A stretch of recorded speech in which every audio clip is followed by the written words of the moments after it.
कुछ अफराद बचपन में अपने सामने पेश आने वाले जालमाना वाक़यात की वजह से तशद्दुद पसंद बन जाते हैं। वो समझते हैं कि जब तक किसी के साथ लड़ाई झगड़ा या मारपीट ना की जाए तब तक बाहमी मसाइल हल नहीं हो सकते। अगर स्कूल और घर में बच्चों को सब्र, तहम्मुल और बर्दाश्त की तालीम दी जाए तो वे बड़े होकर उस पर ज़रूर अमल करते हैं।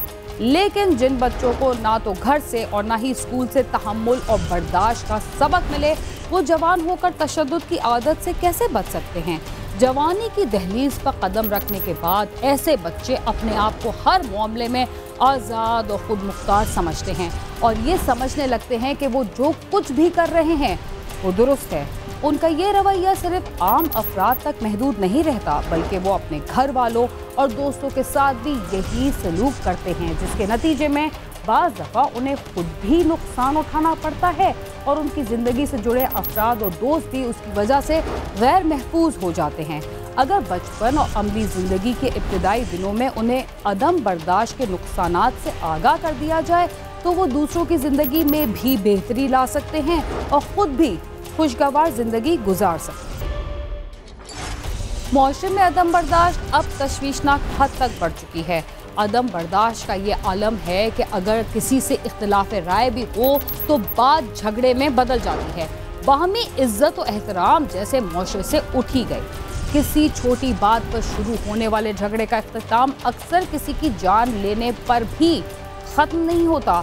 फिर शुरू होती है ख़ानदान दर ख़ानदान दुश्मनी और नस्ल दर नस्ल सैकड़ों लोग अपनी जान से चले जाते हैं। अगर इन अफराद से दुश्मनी की वजह भी पूछी जाए तो उनको याद भी नहीं होता कि दुश्मनी का आगाज़ कैसे हुआ था। बस जहन में रहता है बदला और यूं अदम बर्दाश्त के बायस एक फ़र्द से सैकड़ों अफराद का खून इसलिए बहा दिया जाता है कि बात सुनने का तहम्मुल किसी के पास नहीं था। इस वक्त पाकिस्तान समेत दुनिया भर में जो सूरत हाल चल रही है उससे गुर्बत, बेरोजगारी, घरेलू मसाइल में खतरनाक हद तक इजाफा हो चुका है। लेकिन इंसान को इन तमाम परेशानियों से उभर कर कोई ऐसा रास्ता निकालना है कि मसाइल भी हल हो जाए और किसी को नुकसान भी ना हो। थाना एयरपोर्ट की हुदूद में भी एक ऐसा ही वाक़या पेश आया जिसमें एक साथ काम करने वाले लड़कों के दरमियान मामूली सी बात पर तख्तलामी हो गई और वो झगड़ा इतना बढ़ गया कि बात असलहे के इस्तेमाल तक पहुंच गई। असलहे की फायरिंग से एक शख्स कत्ल और खातून समेत 2 अफराद जख्मी हो गए। आप भी देखिए कि अदम बर्दाश्त इंसान को कैसा हैवान बनाती है। जुमा खान रावलपिंडी में आर्टिफिशियल ज्वेलरी का काम करता था और वो शाह खालिद कॉलोनी में रहता था। जुमा खान का बाप और दीगर भाई इलेक्ट्रॉनिक्स का काम करते हैं। जुमा खान की दोस्ती ज़ीशान नामी नौजवान से थी। इसका मकतूल जुमा खान है, जुमा खान वल्द अब्दुर्रहमान। ये शाह खालिद कॉलोनी गली नंबर 5 में रहते हैं। अब्दुर्रहमान साहब 65-70 साल उनकी उम्र है और वो इलेक्ट्रॉनिक्स के काम से वाबस्ता है। उनकी अपनी शॉप इलेक्ट्रॉनिक्स की शाह खालिद कॉलोनी में। जुम्मा की दोस्ती जो है वो ज़ीशान जो इस मुकदमा का मजरूब मुद्दई भी है, उनकी महल्लेदारी भी थी और दोस्ती भी थी। जिब्रान भट्ट और आहद उसी मोहल्ले के रहने वाले हैं जो कि शाह खालिद कॉलोनी में वाक़या है। ज़ीशान का छोटा भाई आहद और हसन एक ही जगह काम करते थे और अक्सर एक दूसरे के साथ मेल मुलाकात भी रखते थे। जो मुलजिम पार्टी है, जो इसमें कातिल हैं, मुलजमान हैं, जिब्रान भट्ट है, आहद है, ये भी उसी मोहल्ले के रहने वाले हैं, उसी एरिया के शाह खालिद कॉलोनी के रहने वाले हैं। नूरानी मोहल्ला है, शाह खालिद कॉलोनी के करीब ही है, तो इनकी जान पहचान भी थी। लेकिन ज़ीशान का जो छोटा भाई आहद है, आहद और जो हमारा एक मुलज़िम है इसमें मुकदमे में हसन, ये दोनों एक ही मार्केट में काम करते थे। इसकी वजह से इन दोनों की सलाम दुआ भी थी। ज़ीशान के छोटे भाई की हसन भट्ट से दोस्ती थी और वो एक साथ काम करते थे। आद ने फेसबुक पर अपनी एक तस्वीर लगाई थी जिसमें असलहा मौजूद था। इस बात पर दोनों के दरमियान तकरार शुरू हो गई और कुछ देर पहले के दोस्त आपस में गुत्थम गुत्था हो गए।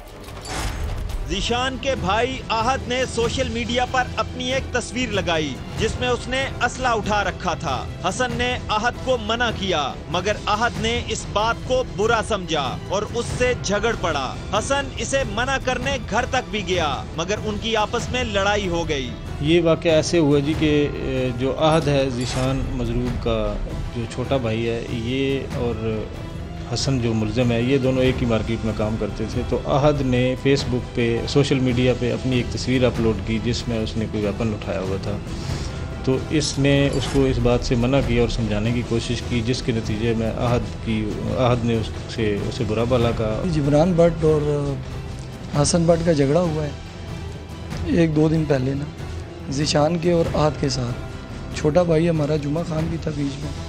तो 2-3 दिन पहले झगड़ा हुआ है, बस फिर एक दूसरे के ये घर गए हैं। ज़ीशान और अहद झगड़ने के बाद फिर हसन के घर की तरफ गए तो वहाँ हसन से फिर झगड़ा हुआ, जिसमें हसन की तरफ से जिब्रान और अहद की तरफ से जुमा खान भी था। और इसने उसको समझाने की मज़ीद कोशिश की, उसके घर तक भी गया तो वहाँ पे भी इनकी तलखी हुई। उसके बाद ज़ीशान और अहद तो वो हसन के घर की तरफ आए।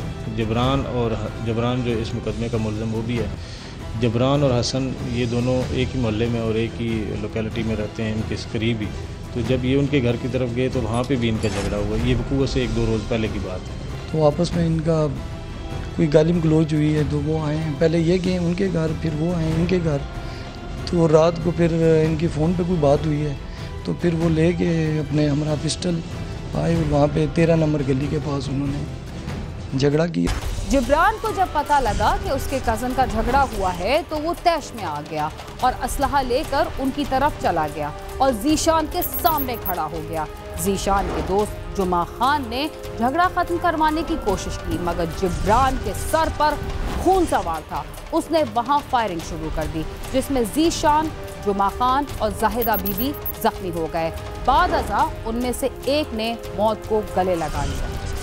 2 रोज के बाद हसन और ज़ीशान की आपस में फोन पर बात हुई। जिब्रान ने भी ज़ीशान से बात की और उनकी आपस में तल्ख कलामी हो गई और फिर उनमें आमने सामने बात करने का तय हुआ। फिर ये लोग एक दूसरे से मिलने के लिए चल निकले। ज़ीशान, अहद और जुमा खान खड़े थे और वो जिब्रान भट्ट और हसन भट्ट, इनके साथ एक और भाई था, वो आए। उन्होंने आते सारी फायरिंग शुरू कर दी। जब ये लोग आमने सामने आए उस वक्त वहाँ ज़ीशान, कल्लू और जुमा खान खड़े थे। जिब्रान और हसन ने उनको देखकर फायरिंग कर दी, जिसमें ज़ीशान और जुमा खान जख्मी हो गए और उनके साथ एक राहगीर खातून भी जख्मी हो गई। जख्मियों को अस्पताल ले जाया गया, लेकिन जुमा खान जांबार न हो सका और उसकी मौत वाक़या हो गई। तो जब जिब्रान और हसन गली नंबर 13 के नुक्कड़ पर आए तो वहाँ पे ज़ीशान, कल्लू और जुमा खान जो मकतूल हैं वो मौजूद थे। तो वहाँ पे ये वाक़या जो हमें फिर बयान किया गया, जिस पर हमने FIR दी है, उस पे उसके मुताबिक जिब्रान और हसन ने फायरिंग की, जिसके नतीजे में जुमा खान को फायर लगे जिस्म के मुख्तलिफ़ हिस्सों पे, उसको वखी पर भी लगे, पट पर भी लगे और जब वो गिरा हुआ था तो गिरे हुए के ऊपर हिप पर भी फायर लगे। उसमें एक राहगीर औरत भी गुज़र रही थी वहाँ से, उसको भी पट पर फायर लगा और ज़ीशान जो मजरूब मुद्दई है इस मुकदमे का, उसको भी पट पे लगा। फायरिंग करते करते उसमें एक औरत को गोली लग गई और जिसमें ज़ीशान को दाईं टांग पे गोली लग गई और हमारे छोटे भाई जुमा खान को गोलियां लगी, जिसमें वो ज़ख्मी हुआ। फिर जब हॉस्पिटल ले गए तो वहाँ पे उसकी डेथ हो गई। पुलिस ने पोस्टमार्टम कराने के बाद जुमा खान की लाश को वर्सा के हवाले कर दिया और मौका पर पहुंचकर वहां से शवाहिद जमा कर लिए। पुलिस ने मुल्जिमान को भी गिरफ्तार कर लिया। ये मामला नौजवानों का था, अगर बड़ों को बता दिया जाता तो शायद ये वाकया पेश न आता। वकूए की जब हमें इतला कत्ल की मिली तो फिर मैं अपनी टीम के साथ अहमद शेर, SI असद अली और शफीक के साथ और थाने की दीगर जो ऑफिशियल्स हैं उनके साथ हम हॉस्पिटल पहुंचे। वहाँ से हमने डेड बॉडी को शिफ्ट किया BBH हॉस्पिटल में। वहाँ पे हमने डेड बॉडी को पोस्टमार्टम करवाया। पोस्टमार्टम करवा के डेड बॉडी हमने वारसान के हवाले की। उसके बाद हमने मौका पे जाके मौका से शवाहिद इकट्ठे किए। मौका से हमें 6 खौल पिस्टल 30 बोर के मिले और जो जाए मजरूबियत थी, जिस जगह पे तीनों को फायर लगे थे उस जगह से हमें खून मिला, जो हमने रूई के ज़रिए कब्ज़ा में लेके पार्सल उनके बनाए और वो अपने कब्ज़े में लिए। जो हमने PFS लेबॉर्ट्री लाहौर वो खौल और खून वगैरह जमा करवा दिए पार्सल से। पुलिस कानून के मुताबिक उनको सज़ा दे तो दिलवाई जाए, उनको सख्त से सख्त सज़ा दी जाए, जिसमें हमारे साथ अहमद शेर, SI साहब और ज़हीरुद्दीन बाबर साहब, उन्होंने बहुत कोऑपरेट किया है और इन्वेस्टिगेशन जारी है। चंद साल कबल खानदान या इलाके के बड़े झगड़ने वालों में सुलह करा देते थे और उन बड़ों की बात भी मानी जाती थी, मगर बदकिस्मती से इस माहौल को खत्म कर दिया गया और अब झगड़े हो जाएं तो कोई जिरगा सुलह नहीं कराता, जिसका नतीजा इसी तरह का निकलता है। कैमरामैन सद्दाम मलिक के साथ नईम जंजुआ, समा, रावलपिंडी। दोस्तों के दरमियान इख्तिलाफ ने खत्म की एक जिंदगी। ये बात समझ से बालातर है कि इस मौशरे में लोग ऐसी अदम बर्दाश्त का मुजाहरा कैसे कर सकते हैं कि किसी की जान लेने से भी दरेक नहीं करते। जरा सोचिए कि हम कहाँ गलत हैं और अपनी इस गलती को सुधारिए, इससे पहले कि बहुत देर हो जाए। प्रोग्राम क्राइम सीन में वक्त हुआ एक मुख्तसर से वक्फे का, जिसके बाद हम दोबारा आपके साथ होंगे। तब तक आप समा के साथ रहिए। वक्फे से पहले हम आपको अदम बर्दाश्त की वजह से होने वाले एक नाखुशगवार वाक़े के बारे में बता रहे थे। अदम बर्दाश्त और झूठी अना की वजह से पेश आने वाली एक वारदात ऐसे वालिदैन के साथ पेश आई जो अपनी औलाद की परवरिश के लिए अपनी बसात से बढ़कर कोशिश करते हैं। अगर उनके घर में बेटियां पैदा हों तो माहौल के मुताबिक उनकी तालीम और तरबियत की भी पूरी कोशिश करते हैं और उनके मसाइल के लिए भी परेशान रहते हैं। उनकी नई जिंदगी शुरू होने से पहले वो पूरी तरह से इस बात की छानबीन करते हैं कि जहां उनकी शादी हो रही है वो लोग कैसे हैं। सांगला हिल का एक शख्स भी अपनी बेटियों के लिए अच्छे रिश्ते की तलाश में था। उसकी ये ख्वाहिश थी कि उसकी बेटियां जिस घर में जाएं वहां उन्हें जिंदगी भर सुख मिले और वो ऐशो इशरत की जिंदगी बसर कर सके। लेकिन उसकी ये ख्वाहिश पूरी होने से कबल ही उसने उसके पूरे खानदान को हमेशा के लिए एक बहुत बड़े दुख से दोचार कर दिया। आइए देखते हैं ऐसा करने वाले कौन थे।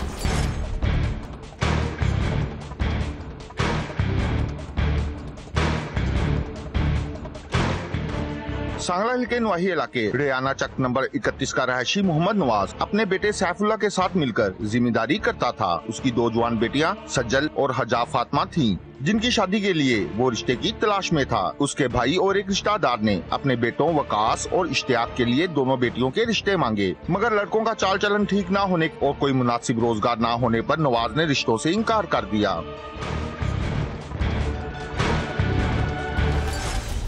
मोहम्मद नवाज ने अपनी बेटियों के रिश्ते से इनकार इसलिए किया कि उसके होने वाले दामाद अच्छी शोहरत नहीं रखते थे और न ही वो कोई ढंग का काम करते थे।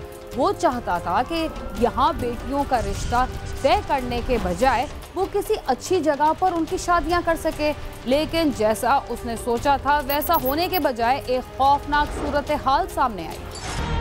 मोहम्मद नवाज और उसके घर वाले तो रिश्ते से इनकार करके मुतमईन थे कि उन्होंने लड़कियों के लिए अच्छा ही फैसला किया, मगर वकास और इश्तियाक जो कि एक भट्टे पर काम करते हैं, उन्होंने रिश्ते से इनकार को अपनी बेइज्जती समझकर इंतकाम लेने की ठान ली और एक रात दोनों मोहम्मद नवाज के घर आए। कमरे की कुंडी उखाड़कर वहां सोई दोनों बहनों के गले में दुपट्टे के फंदे डालकर ने मौत के घाट उतार दिया और फरार हो गए। सुबह तकरीबन 4:45 बजे फोन जनाब डीपी साहब को इतला मिली कि रेयाना चक नंबर 31 दो लड़कियां हिजाब और सजल बउमर 16-17 साल और हिजाब बउमर 14-15 साल नामलूम मुल्ज़मान ने कत्ल कर दिया। इत्तला मिलते ही पुलिस मौके पर पहुंच गई। पुलिस ने सैफुल्लाह की रिपोर्ट पर मुकदमा दर्ज करके दोनों लाशें पोस्टमार्टम के लिए भिजवा दी। हम अपनी टीम के हमरा वहां पर पहुंचते ही हमने जैव कुआ को कार्डन किया, मलाजा किया लाशों का, PFSC की गाड़ी मंगवाई और फोरेंसिक साइंस लैब की गाड़ी मंगवाई। उन्होंने सारा सर्वे किया, हम इस नतीजे पर पहुंचे कि ये कातिल अननोन नहीं हो सकते। ये इस तरह का कत्ल नहीं है कि रात को 2-3 बजे कोई अननोन बंदा आकर कर जाए। पुलिस ने वर्षा के शक पर इश्तियाक और वकास दोनों को गिरफ्तार करके शामिल तफ्तीश किया तो उन्होंने अपने जुर्म का इतराफ कर लिया। हमने मजीद उन दोनों को, एक का नाम इश्तियाक था और दूसरे का नाम वकास उर्फ काशी था, हमने उन दोनों को शामिल तफ्तीश किया। जनाब DSP साहब, मैं और हमारे होमिसाइड इंचार्ज हमारी टीम ने 1 घंटा मुसलसल उन पर वर्क किया। उस वर्क के बाद वो वकूआ मान गए कि ये दोनों लड़कियां हम दोनों ने इनके गलों में फंदे डालकर कत्ल की हैं, क्योंकि हमारा चचा हमें रिश्ते नहीं दे रहा था। पुलिस का कहना है कि मुलजमान के खिलाफ सख्त कार्रवाई की जाएगी और अगर कोई और मुलविस पाया गया तो उसके खिलाफ भी कानूनी कार्रवाई होगी। ये एक बहुत ही हीनियस किस्म का क्राइम था और जैसे ही ये वक़ुआ पेश आया मैंने फौरी तौर पर उसका नोटिस लिया और DSP और SHO की सरबराही में एक टीम तश्कील दी, जिसने जो है काफ़ी मेहनत के बाद जो है फौरी तौर पर with in span of 2 hours ये इन बंदों को गिरफ़्तार किया और जो है ये बंदे हमारी कस्टडी में और इंशाल्लाह इनको करारवा की सज़ा दी गई। मुल्ज़िमान ने बेगुनाह और बेकसूर लड़कियों को महज इसलिए कत्ल कर दिया था कि उनके घर वालों ने उनके रिश्ते से इनकार कर दिया था। दोहरे कत्ल की इस वारदात के बारे में मुल्ज़िमान का क्या कहना है और वर्सा क्या मुतालिबा कर रहे हैं, उसके साथ ये भी जानते हैं कि माहिर कानून और माहिर नफ्सियात इस वक़ुए के बारे में क्या कहते हैं। मुलजमान का कहना है कि उन्हें रिश्ते से इनकार पर इंतहाई गुस्सा था और उन्होंने इंतकामन दोनों बहनों को कत्ल कर दिया। रिश्ते की वजह तो सारे ये काम होया, भट्ठे ते असीं काम करदे सी, उत्थे असीं दो जाने ने प्लान बनाया ते तकरीबन 1:30 ਦਾ टाइम सी ਜਦੋਂ ਅਸੀਂ मैं उठ के गया ਇਹਨੂੰ उठाया ਤੇ ਅਸੀਂ ਕੁੰਡੀ ਪੁੱਟੀ ਸਰ ਦੀ ਅੰਦਰ ਦਾਖਲ ਹੋ ਗਏ। ਅੰਦਰ ਦਾਖਲ ਹੋ ਕੇ ਸਰ ਜੀ ਫਿਰ ਇਹਨੇ ਲੱਤਾਂ ਫੜੀਆਂ ਨੇ, ਮੈਂ ਉਹਦੇ ਗਲੇ ਵਿੱਚ ਦੁਪੱਟਾ ਪਾਇਆ, ਉਹਨੂੰ ਮਾਰਿਆ।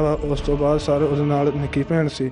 नफ्सियाती माहिरीन का कहना है कि इंसान जज्बात में आकर इंतहाई कदम तो उठा बैठता है मगर इसके नतीजे बाद में इंतहाई खतरनाक निकलते हैं, जबकि कानूनी माहिरीन का कहना है कि पुलिस का काम है कि वो मुलजमान के खिलाफ तफ्तीश में कोई खामी ना छोड़े ताकि केस अपने मंतकी इंजाम तक पहुँचे। तो मुद्दई है उसने केस को साबित करना है, तो इसमें कई तरह की बातें होती हैं। कोई मुद्दई जो है उस हद तक हौसला नहीं रखता या डिप्रेशन का शिकार हो जाता है, तो क्रॉस जो वकील सफाई होता है वो उसके जो है सवालात का जवाब नहीं दे पाता, तो उसमें काफ़ी सारी डेफिशिएंसीज आ जाती हैं एविडेंस में, तो उसका जो सारा फ़ायदा है मुल्ज़म को मिल जाता है। ये बड़ी ज़्यादती है। मकतूलिन के वुसा और अहले इलाका ने अरबाब इख्तियार से मुतालबा किया है कि मुलजमान को जल्द अज जल्द इबरतनाक इंजाम तक पहुँचाया जाए ताकि दूसरों को इबरत हो और आइंदा कोई ऐसा कदम उठाने का सोचे भी नहीं। साथी रिपोर्टर नवाज तबस्सुम के साथ आमिर शहजाद, समा, सांगला हिल। अगर गलती किसी और की हो और सज़ा किसी और को दी जाए या इख्तिलाफ किसी और से हो और लड़ाई झगड़ा किसी और से किया जाए तो कोई भी अक्लमंद शख्स उसे अच्छा अमल कहता है और ना ही उसके अच्छे नताइज सामने आ सकते हैं। बेगुनाह लड़कियों के वालिदैन ने उनके रिश्तों से इनकार कर दिया था, जिसका तकाजा उसके वालिदैन से तो किया जा सकता था, मगर लड़कियों की जान लेना कहाँ की बहादुरी है। इसके साथ ही क्राइम सीन अपने अख्ताम को पहुंचता है। अगर आप हमसे रब्ता करना चाहते हैं तो हमारा पता है cs@sama.tv। इसके अलावा आप ट्विटर, फेसबुक और यूट्यूब पर भी हमसे रब्ता कर सकते हैं और हमारा प्रोग्राम भी देख सकते हैं। बीना खान और क्राइम सीन की टीम को इजाज़त दीजिए और देखते रहिए समा।